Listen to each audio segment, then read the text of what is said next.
Dear student, welcome back to our channel Mathematica.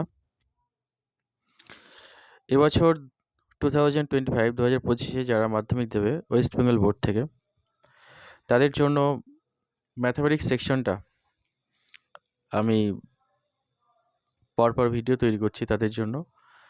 বিশেষ করে তোমাদের যে টেস্ট পেপারগুলো বেরিয়েছে সেই টেস্ট পেপার থেকে বিভিন্ন বিভিন্ন রকমের অঙ্ক বা সমস্যাগুলো আমি সমাধান করছি। তো আগে কয়েকটা ভিডিও তৈরি করা হয়েছে। আমরা প্রথমে যে টেস্ট পেপারটা বেছে নিয়েছি সেটা হলো WBH টেস্ট পেপার 2025 2025-এর জন্য। তো এখান থেকে আমরা প্রথম পেজটার অঙ্কগুলো আমরা সলভ করছিলাম। তো আজকে আমরা পেজের দিকে তাকাও, ঠিক আছে?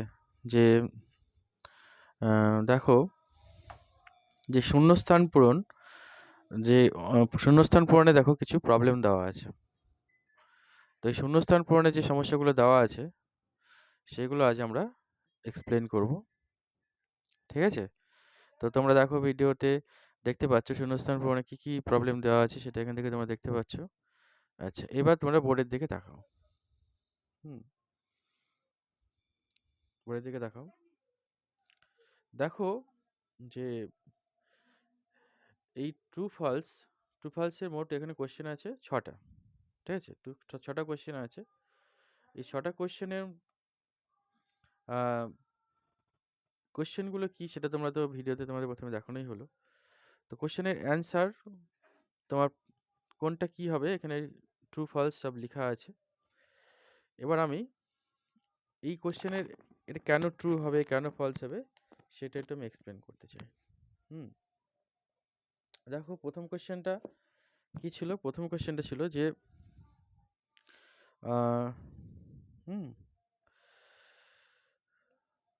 অংশীদারি কারবারে লভ্যাংশ বণ্টিত হয় মূলধনের অনুপাতে। হ্যাঁ, অংশীদারি কারবার যখন হয় বা তোমাদের পার্টনারশিপ বিজনেস বলে একটা টপিক আছে, সেখান থেকে এই কোশ্চেনটা দিয়েছে। তো পার্টনারশিপ বিজনেসে কতগুলো বন্ধু দেখা যাচ্ছে একটা বিজনেস শুরু করেছে। বিভিন্ন জন বিভিন্ন রকম টাকা দিয়ে বিজনেসটা শুরু করেছে। তো সেখানে সাধারণত কিছু বলা না থাকলে আমরা মূলধনের অনুপাতে তাদের লভ্যাংশটা বা প্রফিটটাকে ভাগ করে নেওয়া হয়। সুতরাং এটা ট্রু। কোশ্চেন নাম্বার 2 কি বল? 2 নাম্বার কি বলেছে? 2 নাম্বার দেখো বলেছে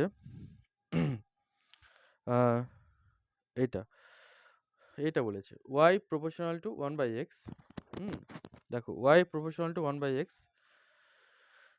এটা হলে কি লিখতে পারি? y লিখতে পারি k ডট 1/x। এই সিম্বলটা যে প্রপোর্শনালিটি সাইনটাকে তুলে দিয়ে আমরা এখানে কনস্ট্যান্ট লিখি। কনস্ট্যান্টটাকে বলা হয় ভেদধ্রুবক বা হচ্ছে কনস্ট্যান্ট অফ ভেরিয়েশন বলা হয়। তাহলে ক্রস মাল্টিপ্লাই করলে কি হচ্ছে x y equals to constant হচ্ছে। কিন্তু এটা কি দেওয়া ছিল?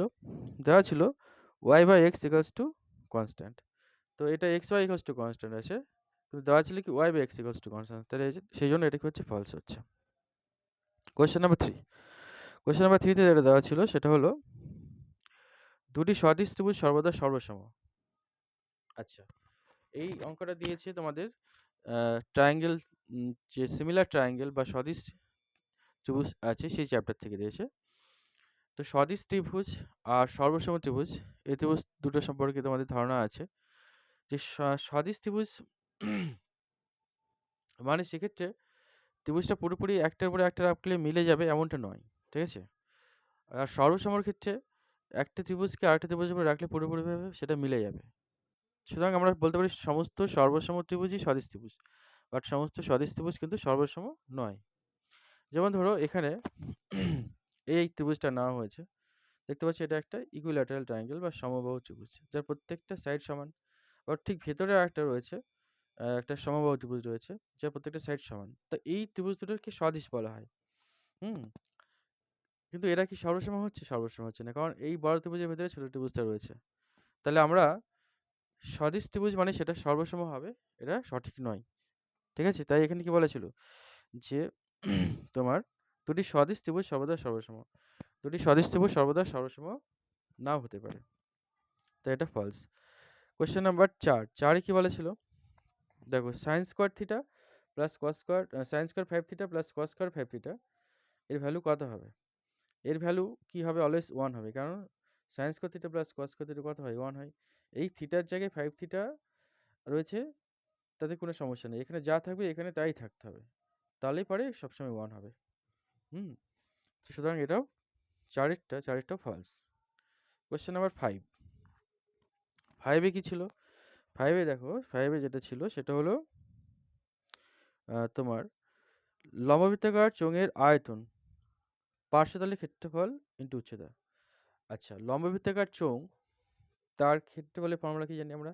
আর তার আয়তনের ফর্মুলা কি জানি? Volume equals to pi r square into h. এই পাই আর স্কোয়ারটা কি বোঝায়? পাই আর স্কোয়ারটা হচ্ছে সেই লম্ববৃত্তাকার শঙ্কুর বা চোঙের, লম্ববৃত্তাকার চোঙের ভূমির ক্ষেত্রফল এটা। তাহলে এটা ভূমির ক্ষেত্রফল ইন্টু উচ্চতা। তাহলে এটা কি আছে? সেই জন্য এটা পাঁচেরটা তোমার 5-এটা কি বলা ছিল? কোশ্চেন কি বলা ছিল? যে পার্শ্বতলের ক্ষেত্রফল ইন্টু উচ্চতা। তাহলে এটা কি হচ্ছে? ভূমির ক্ষেত্রফল ইন্টু উচ্চতা হয়, কিন্তু পার্শ্বতলের ক্ষেত্রফল ইন্টু উচ্চতা কখনো হয় না, তাই এটা ফলস। আচ্ছা, কোশ্চেন নাম্বার 6। 6-এ কি ছিল?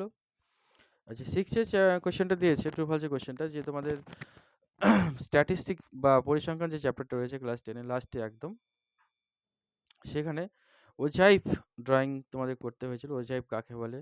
ওজাইভ দু রকম ছিল, একটা লেস দ্যান টাইপ, একটা মোর দ্যান টাইপ। তো লেস দ্যান টাইপ আর মোর দ্যান টাইপ ওজাইভগুলো সাধারণত দেখতে এরকম হয়, যে এরকম হয়, ছবি থেকে দেখাও, যে এই টাইপের একটা ওজাইভ, যেটা উপর থেকে নিচে নামছে, এটা বলা হয় মোর দ্যান টাইপ, আর নিচ থেকে উপরে উঠছে, এটা বলা হয় লেস দ্যান টাইপ।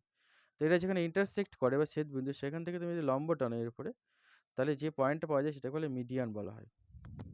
তখন এই পয়েন্টটাকে, তার যে কোঅর্ডিনেট বা যে এই পয়েন্টটা যেখান থেকে যে ডিস্টেন্সটা হবে, সেটা কি বলা হয়? সেটাকে মিডিয়ান বলা হয়। তার জন্য এটা ট্রু হবে। তো আজকে এই তোমাদের ট্রু ফলস সেই কোশ্চেনগুলো আলোচনা করলাম, ঠিক আছে?